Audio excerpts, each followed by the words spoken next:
Caros telespectadores, estamos dando início a mais um programa Escola Bíblica Dominical em Debate. Este é um programa de responsabilidade do Departamento de Ensino Bíblico e da Superintendência Geral da Escola Bíblica Dominical da Assembleia de Deus em Mossoró, no Rio Grande do Norte.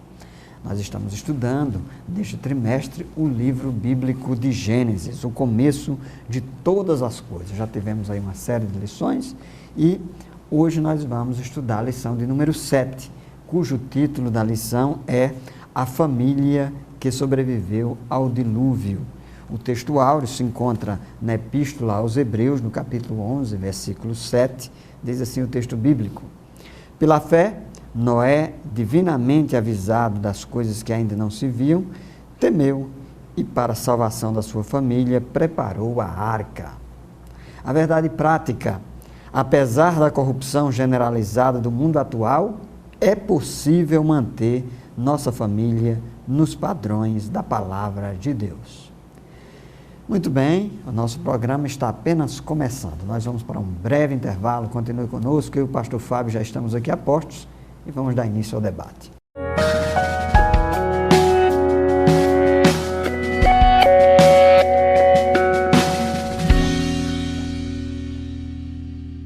Caros telespectadores do programa Escola Bíblica Dominical em Debate, é uma alegria, um prazer mais uma vez estar aqui com vocês para estudarmos mais uma lição da Escola Bíblica Dominical deste trimestre, quarto trimestre de 2015, e hoje estamos aqui para estudar e aprender a respeito da lição de número 7, a família que sobreviveu ao dilúvio.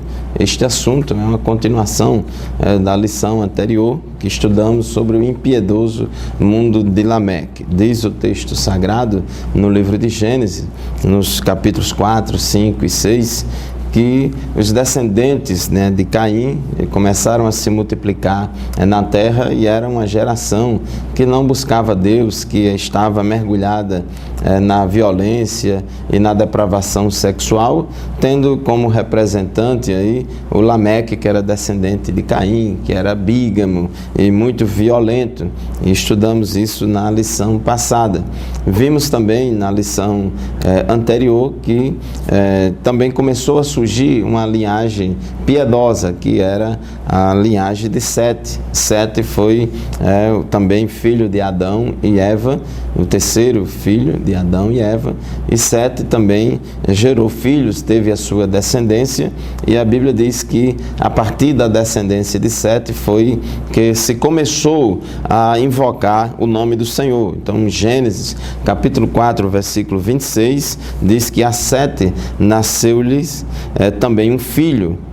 A Sete nasceu-lhe também um filho, ao qual pôs o nome Enos. Daí se começou a invocar o nome do Senhor. Então a geração de Sete era conhecida como a geração dos filhos de Deus, porque buscavam a Deus. E a geração de Caim, conhecida como a geração dos filhos dos homens, porque eles viviam à margem de Deus, longe de Deus, sem querer saber das coisas de Deus. Porém, diz o texto sagrado que os filhos de Deus, os filhos de Deus, os descendentes de Sete, eles acharam formosa as filhas dos homens. Então, em Gênesis, no capítulo 6, versículo 4, diz que quando os filhos de Deus possuíam as filhas dos homens, então eles começaram a se misturar e, infelizmente, aquela geração piedosa, descendente de Sete, começou a se degenerar, começou a se conformar com o mundo, enquanto a Bíblia diz que a gente não deve seguir a forma do mundo,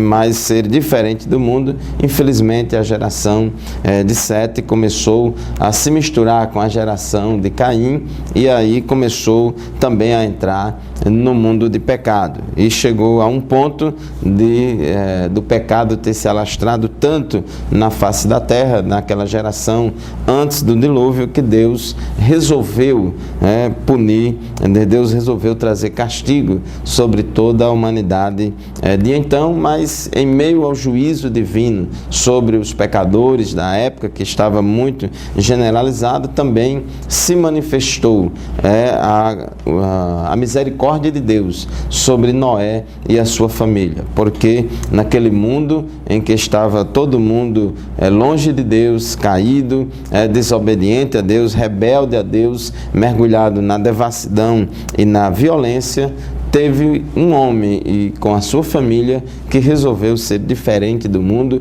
e não seguir, os ditames do mundo, que foi Noé e a sua família. Então, pastor Zé Roberto, esta lição de hoje, ela também traz um grande exemplo para nós.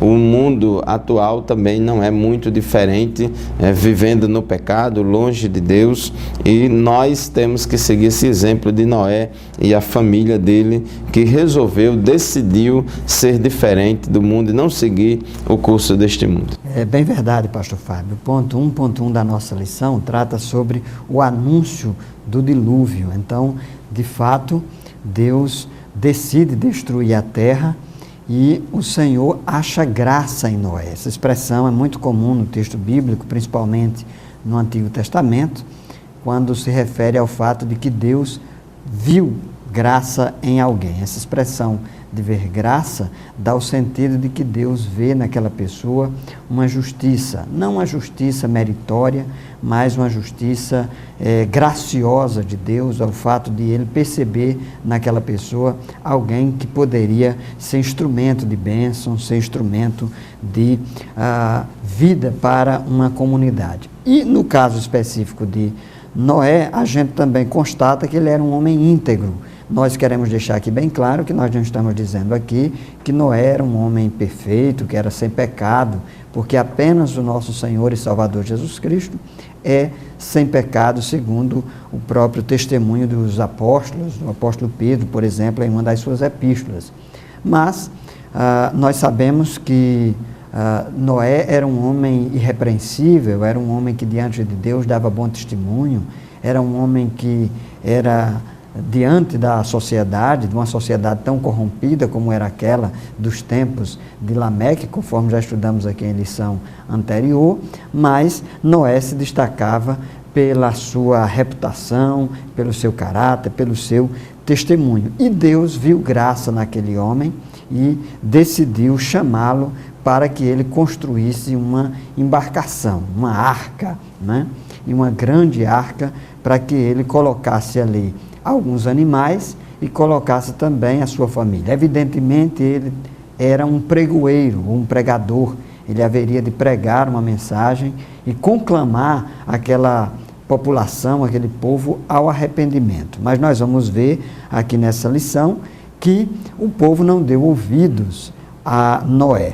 O texto bíblico diz aqui em Gênesis 6:13, a respeito desse anúncio do dilúvio, diz assim, Deus diz: o fim de toda a carne é vindo perante a minha face, porque a terra está cheia de violência, e eis que os desfarei com a terra. Interessante nós destacarmos aqui que um pecado que agravou diante de Deus foi o pecado da violência. Geralmente, na nossa sociedade, a gente prima pelos pecados de natureza sexual, mas a gente esquece de atentar para a violência, e foi a violência que fez com que Deus trouxesse juízo sobre aquela geração. E como nós gostamos sempre de aplicar o texto bíblico, e esse é uma necessidade da exposição e do estudo na escola bíblica dominical, nós queremos ressaltar a situação que nós vivemos no mundo de hoje. Nós vivemos hoje um mundo cruel, um mundo infelizmente pautado pela violência, um mundo sanguinário, no qual as pessoas se alimentam e aplaudem aquelas pessoas que têm prática violenta. Nós estudamos aqui na lição anterior, por exemplo, no caso de Lameque, ele, depois de assassinar, ele se vangloriava da sua mortandade, da sua crueldade, desse tipo de comportamento. É triste nós vermos que na sociedade atual, contemporânea, as pessoas agem de igual modo, não é isso, pastor Fábio? É verdade, pastor Zé Roberto. Inclusive, algumas violências transformam até em esporte. é tão contraditória a sociedade que, enquanto eles condenam uma rinha de galo, onde coloca 2 galos para brigarem, e é para condenar mesmo, está errado, a gente não pode fomentar uma coisa dessa, mas eles condenam até um crime ambiental, mas por outro lado eles promovem uma rinha de seres humanos, coloca lá 2 homens, 2 mulheres para brigarem no octógono e começam a brigar lá em lutas de UFC, MMA, luta livre, etc. E ali rola muito dinheiro e o povo fica assistindo e se alegrando com aquela violência. São contradições do homem do século 21. Porém, Noé era justo e íntegro entre os seus contemporâneos. Noé andava com Deus. É o que diz em Gênesis capítulo 6, versículo 9. Nós, como igreja do Senhor, como cristãos, também devemos andar com Deus e não seguir o curso deste mundo. Nós não fomos chamados a se amoldar ou a se conformar com o mundo, mas fomos chamados para iluminar. Nós fomos chamados como sal da terra e luz do mundo. Muito bem, meu querido irmão, minha querida irmã, meu amigo, minha amiga, nós chegamos ao final deste primeiro bloco do programa de hoje. Vamos fazer um breve intervalo e já retornaremos para mais um bloco do programa Escola Bíblica Dominical em Debate.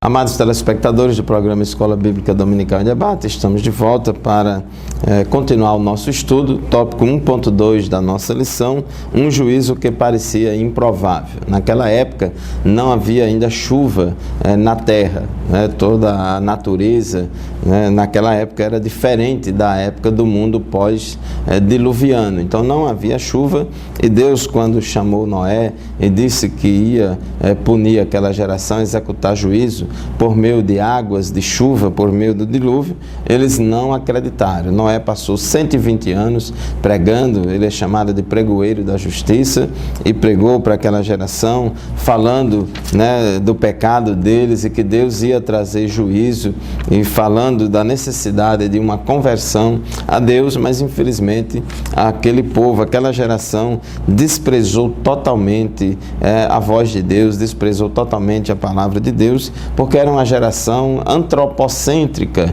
em que o homem era o centro de todas as coisas e não queriam saber de Deus. Então, como eles estavam acostumados, nunca vi chuva, não sei nem o que é isso de chuva, e eles diziam para Noé, vamos aqui parafrasear, claro que a Bíblia não registra isso, mas certamente eles disseram muito a Noé, está vendo que não vai chover, nunca choveu, não existe isso, é impossível, não se explica, não, e tal. E do mesmo jeito, hoje em dia também, quantas pessoas cheias de conhecimento humano e não crê nos milagres de Deus, não crê na existência de Deus, não crê no que Deus pode fazer e analisa todas as coisas sob o ponto de vista natural, racional e humano, e não crê, por exemplo, na vinda de Jesus, não crê que Jesus voltará para arrebatar a sua igreja, e não crê que nós romperemos a gravidade e vamos ao encontro do Senhor Jesus nos ares. E quantos estão aí dizendo, falando que a pregação, a mensagem da cruz, a própria Bíblia diz que a mensagem da cruz é loucura para os que perecem, mas para nós que somos salvos é o poder de Deus. Então, quantas pessoas questionam até a existência do dilúvio, questionam o livro de Gênesis, questionam a Bíblia, questionam tudo, assim como aquela geração de Noé. Inclusive, pastor Zé Roberto, aqueles homens, eles viviam séculos, a idade deles era medida em séculos, e não em décadas, vamos dizer assim, e eles estão vendo que a gente não vai morrer, eles não acreditavam que iam morrer, eles não acreditavam que o salário do pecado é a morte, até o dia em que veio o dilúvio e consumiu a todos. Então, Noé, como diz o tópico 2 da nossa lição, ele temeu a palavra de Deus, ele creu, ele teve fé naquilo que Deus disse, e uma fé obediente, uma fé que levou Noé a praticar a ação de construir a arca. Muito bem, e o ponto 2 da nossa lição trata justamente a esse respeito, a construção da arca. E a respeito da planta da arca, o ponto 1.1, nós vemos aqui que o próprio Deus deu as especificações a respeito de como essa arca deveria ser construída. Veja só, aqui no livro de Gênesis, capítulo 6, versículo 14, faze para ti uma arca de madeira de gofé, farás compartimentos na arca e a betumarás por dentro e por fora com betume. E desta maneira farás de 300 côvados o comprimento da arca, e de 50 côvados a sua largura, e de 30 côvados a sua altura. Farás na arca uma janela, e de um côvado a acabarás em cima, e a porta da arca porás ao seu lado. Far-lhe-ás andares baixos, segundos e terceiros. Ou seja, Deus deu a Noé todos os detalhes a respeito de como essa arca deveria ser construída. Essa medida de côvados aí é uma medida que está no texto bíblico, a medida judaica, que tem uma média aí de 45 centímetros. E essa grande embarcação, essa caixa de madeira, o objetivo dela era flutuar, não teria remos, porque a família de Noé estaria ali juntamente com os animais que o próprio Deus orientou para que os animais entrassem na arca, e eles assim obedeceram, e aquela arca flutuaria. E um detalhe importante que nós vemos nessa lição é que quando o dilúvio chega, o próprio Deus fecha a porta pelo lado de fora. Destaque aqui nessa passagem, nesse ponto da lição, em relação à obediência de Noé. Noé cumpriu todos os detalhes e as especificações dadas por Deus em relação a essa construção. Isso que isso sirva de exemplo para todos nós, e principalmente porque a arca, ela é uma figura, é um símbolo do caminho que Deus preparou para a salvação da humanidade. Jesus Cristo é o único caminho que leva o homem ao céu. Só há um mediador entre Deus e os homens, e esse mediador é Jesus Cristo. Como diz Pedro também, só há um nome pelo qual importa que os homens sejam salvos, e esse nome é o nome de Jesus. Não há salvação pelas obras. Paulo diz na sua epístola aos Efésios, capítulo 2, 8 e 9, pela graça sois salvos por meio da fé, isso não vem de vós, é dom de Deus, não pelas obras para que ninguém se glorie. Então, infelizmente, algumas pessoas têm, através da religiosidade, seguido outros caminhos e tentado estabelecer parâmetros e determinar os seus próprios meios para se alcançar a salvação. Mas somente poderá se aproximar de Deus e receber o Evangelho de Deus se nós obedecermos aquilo que o próprio Deus nos revelou. Não é isso, pastor? É isso aí, pastor Zé Roberto. Primeiro veio a fé, depois as obras. Ele primeiro creu, ele só construiu a arca porque ele creu. E Hebreus capítulo 11, versículo 7, o autor diz, que pela fé, Noé, divinamente avisado das coisas que ainda não se viam, temeu, e para a salvação da sua família preparou a arca. Então, a fé que ele teve, a fé obediente, a fé que, a verdadeira fé, ela põe em prática as boas obras como uma consequência natural da fé. E Noé, enquanto Noé e os seus filhos construíam a arca, eles apregoavam o juízo divino. Apóstolo Pedro, em 2 Pedro, capítulo 2, versículo 5, chama ele de pregoeiro da justiça, do juízo divino. E assim também faz a igreja. Enquanto aguardamos a volta de Cristo, proclamemos o Evangelho e o fim de todas as coisas. O Senhor não tarda. A igreja do Senhor Jesus Cristo deve viver aqui na terra como Noé. Por um lado, ela não se contamina com o mundo. Por um lado, ela vive no mundo, mas não é do mundo. Por um lado, a igreja, como Noé, vive neste mundo, mas sem se misturar, sem se envolver com o pecado deste mundo. Ela tem que estar santa e irrepreensível para a vinda do Senhor Jesus Cristo, e enquanto isso, anuncia a todo este mundo que o salário do pecado é a morte, mas o dom gratuito de Deus é a vida eterna em Cristo Jesus, nosso Senhor. Este texto de Romanos, capítulo 6, versículo 23, é muito interessante e é muito propício para toda essa história do dilúvio e de Noé, porque é assim que deve fazer a igreja. ao mesmo tempo que prega a este mundo que o salário do pecado é a morte, ao mesmo tempo que a igreja ela condena o pecado, ao mesmo tempo que a igreja alerta a humanidade a respeito da morte eterna, a respeito da condenação do inferno, ao mesmo tempo que a igreja fala dos perigos de viver uma vida longe de Deus, ao mesmo tempo ela traz a solução. A igreja não está aqui na terra apenas como para apontar erro do mundo, mas a igreja está aqui na terra para apontar também a solução. Mas o dom gratuito de Deus é a vida eterna em Cristo Jesus, nosso Senhor. Nós vemos há poucos dias o rompimento de 2 barragens lá em Mariana, e aquela lama, aquele monte de água e terra, aquela lama que vinha descendo ribanceira abaixo ali, em direção àquelas comunidades rurais que estavam no caminho.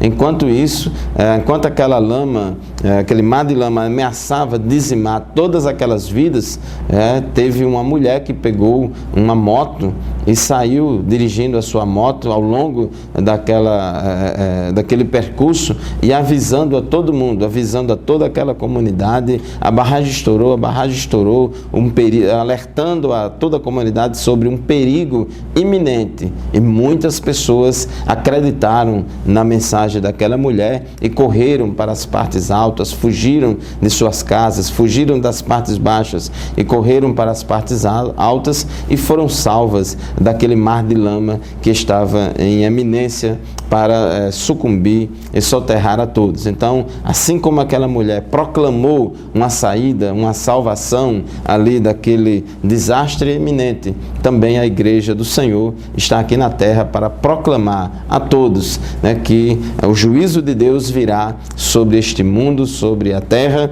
mas há uma solução. Cristo é a nossa arca. A arca de Noé é um tipo de Cristo. Então, quem entrar em Cristo, quem estiver em Cristo, e Jesus disse: eu sou a porta, aquele que entrar por mim, entrará, sairá e encontrará pastagem. Então, meu querido irmão e amigo, nós chegamos ao final do segundo bloco do nosso programa de hoje. Vamos fazer mais um intervalo e já retornaremos para o terceiro bloco do nosso programa. Fique conosco.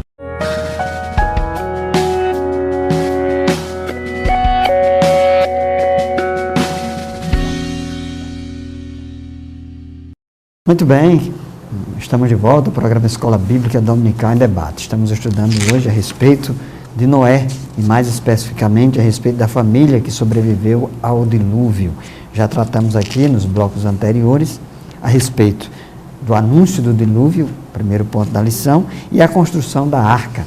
Agora nós vamos abordar o dilúvio propriamente dito. Aqui no primeiro ponto é dito que cai uma chuva torrencial durante 40 dias e 40 noites, Gênesis 7 e 12, e oceanos, mares, rios, todos propuseram-se, compuseram de tal modo que as águas se acumularam, e aquelas pessoas que não acreditaram em Noé, certamente devam ter lamentado aquela situação, aquela condição, mas a arca já estava fechada, o próprio Deus havia selado a arca.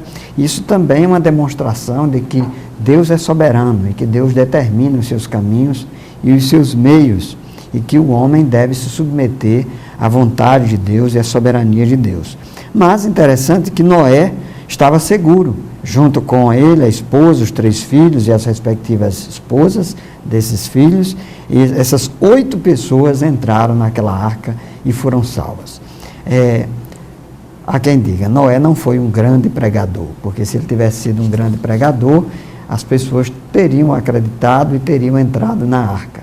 Mas fato é que as pessoas estavam com seus corações empedernidos, corações duros, cruéis, marcados pelo pecado, pessoas voltadas para tudo aquilo que era mundano, e por causa disso não deram ouvido à mensagem do pregoeiro. Contudo, ele salvou a sua família. Isso aí serve de instrução para todos nós. Nós precisamos pregar o Evangelho a todos, levar o Evangelho a todas as pessoas, mas não podemos esquecer das pessoas que fazem parte da nossa família, levar a mensagem à nossa esposa, as mulheres aos seus maridos, nossos filhos, ensiná-los no caminho da verdade. Provérbios 22:6 diz que nós devemos ensinar a criança no caminho que ela deve andar. Então nós temos um compromisso com a nossa família, nós temos um compromisso de levar as nossas famílias até o altar e de levar nossas famílias até Deus. Pastor Fábio, essa é uma orientação aí que a lição nos deixa em relação à responsabilidade de todos nós no tocante à nossa família, e também uma outra discussão aí que eu gostaria que você tocasse, é uma discussão aí histórica dentro dos estudos teológicos, em relação à questão do dilúvio, se ele foi local ou se ele foi universal. É isso aí, pastor Zé Roberto.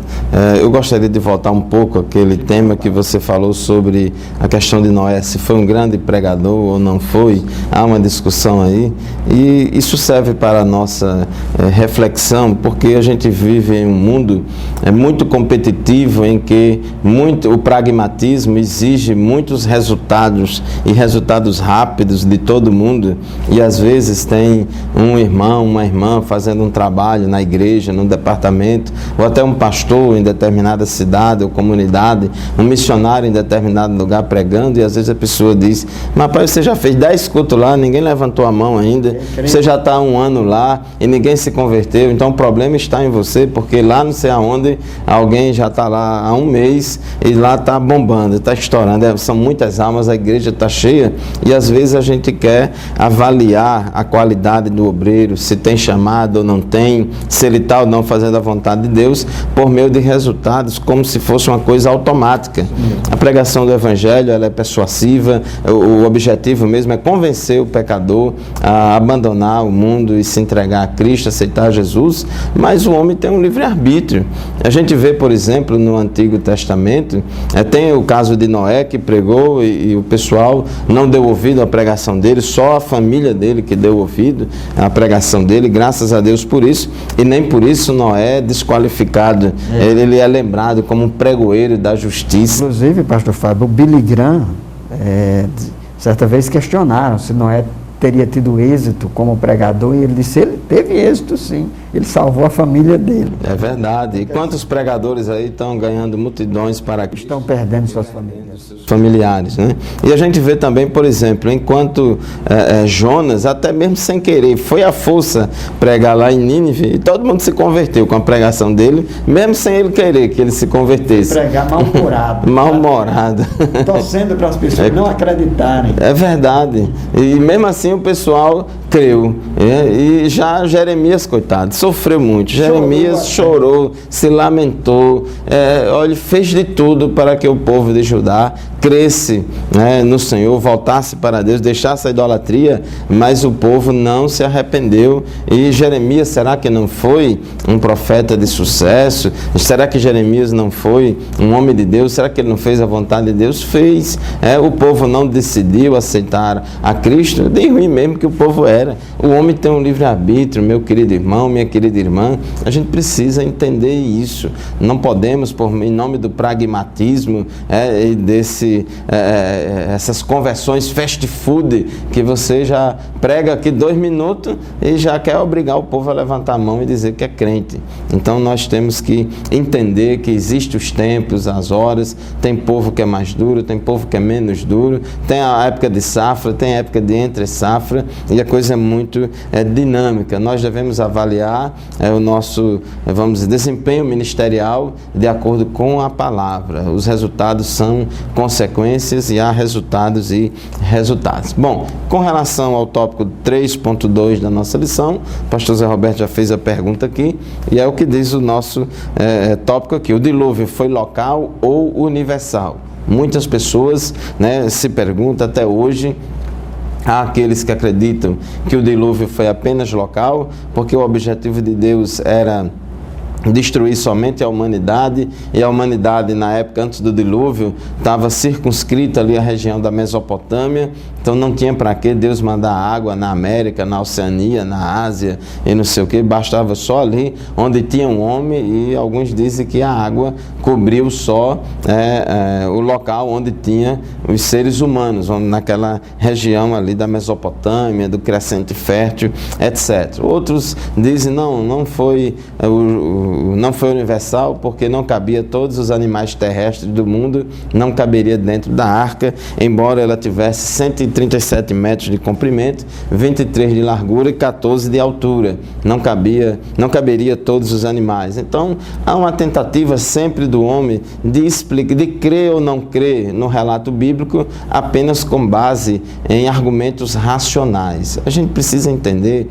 meu querido irmão e amigo, que quando Moisés escreveu o relato do dilúvio, o objetivo não era apresentar detalhes do que como foi feito, né? Não é o como aconteceu, é o que aconteceu. O propósito maior, a moral da história é que a humanidade estava em pecado, Deus anunciou juízo sobre eles, eles não se arrependeram e Deus puniu eles com um dilúvio e deu livramento, manifestou seu amor, sua misericórdia e livramento para Noé e a sua família. Nós devemos entender que Deus ele é soberano, ele opera na nossa vida usando as leis da natureza, mas ele opera também contrariando todas as leis da natureza. Então Deus faz de tudo. Então é como você às vezes, não, para isso acontecer teria que ser milhares de anos. Ora, vocês estão nos ouvindo agora por esta imagem da TV AD Mossoró, é uma imagem lenta, mas você tem mecanismos aí para acelerar essa imagem e ela vai bem acelerada. Deus, olha, ele é poderoso para fazer tudo, toda a natureza, as leis da natureza, a criação, tudo está no governo de Deus. Ora, foi o próprio Deus que mandou os animais irem lá para a arca, foi o próprio Deus que fechou a porta por fora. Então o relato bíblico, né, não deixa margem, é muito difícil a gente querer entender que o dilúvio foi local. Por exemplo, aqui em Gênesis, no capítulo 7, no versículo 19, diz assim a palavra de Deus: prevaleceram as águas excessivamente sobre a terra e cobriram todos os altos montes que haviam debaixo do céu. Não há margem para a gente acreditar nesse dilúvio local. Agora, coisas que a gente não explica, mas como é que pode ter sido isso? Como é que pode ter sido aquilo? Quando chegar no céu, a gente vai entender. Pastor Fábio, assim, tem dois argumentos que a gente não pode desprezar, muito embora eu concorde plenamente, o objetivo da Bíblia não é científico, a Bíblia não tem essa pretensão, né? Ela não tem a pretensão de trazer um relato científico do que aconteceu, mas nós temos alguns argumentos que confirmam a universalidade do dilúvio. Quando nós voltarmos no intervalo, eu vou expor para vocês.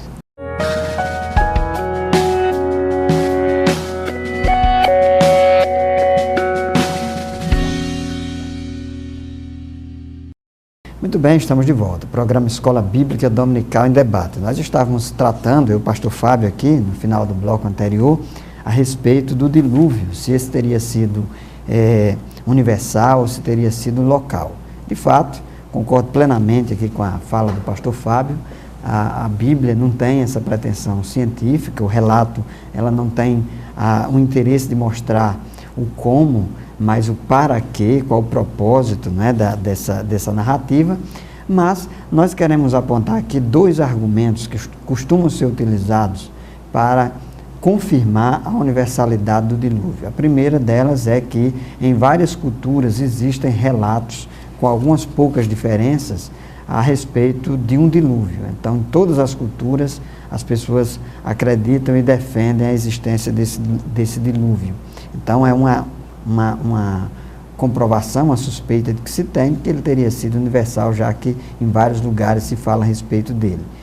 Um outro argumento é o argumento fóssil. Muito embora eu não seja especialista, não seja arqueólogo, mas já li alguns textos da pena desses estudiosos e eles dizem que o fato de existirem fósseis de animais em vários lugares do mundo e fósseis que eram predominantes de uma região podem ser encontrados em outra, talvez seja um argumento, uma possibilidade que confirme aquilo que a Bíblia de fato diz de que o dilúvio foi universal.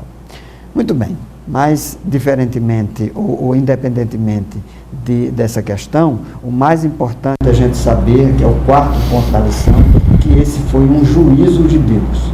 Deus trouxe o seu juízo sobre aquela população, sobre aquele povo, por causa do pecado, por causa da desobediência. E o comentarista aqui, ele reforça essa crença no dilúvio universal ao colocar aqui como ponto 4.1 o juízo ou um juízo universal. Ele afirma que a inundação foi universal, como universal foi o juízo divino sobre a terra.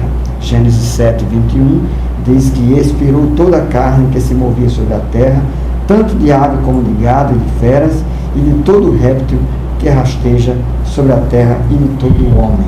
Então, aqui Deus trouxe o seu julgamento, e essa questão do julgamento, é importante que a gente saiba que o Deus da Bíblia é o mesmo Deus, e é o mesmo Deus que haverá de trazer juízo e julgamento para aqueles que desobedecem a sua palavra, daqueles que decidem viver não de acordo com aquilo que ele estabeleceu, mas viver ao seu próprio modo. Na verdade, nós já vemos hoje na sociedade o próprio julgamento de Deus. Paulo fala lá em Romanos, no capítulo 1, que Deus entregou o homem à sua vaidade, entregou o homem aos seus caminhos, às suas vontades, aos seus desejos, e o ser humano tem colhido como resultado aquilo que ele tem plantado. A Bíblia diz que aquilo que o homem plantar, ele também se fará. Então, há um juízo de Deus sobre a sociedade, porque ela está vivendo em devassidão, em violência, em desgraça, porque decidiu ir contra os caminhos de Deus. E no futuro, lá no livro do Apocalipse, nós vemos ali já todos os juízos divinos que sobrevirão sobre a terra e sobre os homens, os julgamentos de Deus por causa da decisão do homem de caminhar distante de Deus. Então o juízo de Deus virá sobre todos aqueles que desprezam a palavra de Deus. É verdade, pastor Zé Roberto. E o tópico 4.2 da nossa lição fala do juízo divino no inferno.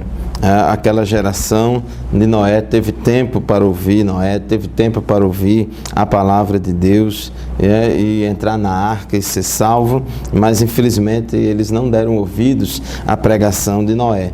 E nos dias atuais, a geração que antecede o arrebatamento da igreja também está, da mesma forma, resistindo à graça divina, da mesma forma, distanciando-se de Deus, não querendo saber de Deus. E Jesus falou que assim como foi nos dias anteriores ao dilúvio, assim como foi nos dias de Noé, também será nos dias que antecedem a vinda do Filho do Homem. Comiam, bebiam, casavam-se e davam-se em casamento até o dia em que Noé entrou na arca. E aí veio o juízo sobre todos. Então, Deus condena, a Bíblia condena esse estilo de vida antropocêntrico em que o homem é o centro de tudo e Deus está fora da vida. E as pessoas, o homem do século 21, já colocou Deus para fora de sua vida.